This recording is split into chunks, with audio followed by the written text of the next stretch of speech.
Tovuzda itkin düşən məktəbli qız tapılıb. Doğru xəbər Azərbaycan bildirir ki, bu barədə Daxili İşlər Nazirliyinin mətbuat xidmətinin Gəncə regional qrupunun baş inspektoru Eşqin Qasımov bildirib.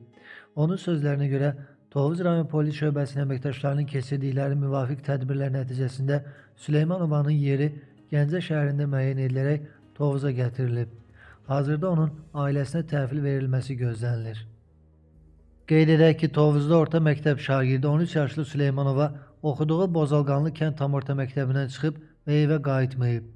Məlumata görə azyaşlı nənəsi deyib ki, onun çantasından ərəb əlifbası ilə yazılan qəribə qeydlər çıxıb. Son zamanlar hərəkətlərində qeyri-adilik var idi. Səhhəti ilə bağlı məktəbə də çağırmışlar. Dedilər dəftərində qeyri-adi şeylər yazıb. Özünə paltar, şirniyyat, su götür, saçını kəs, biz hara desək ora gəl, dağlıq əraziyə gəl deyə nənəsi bildirmişdi.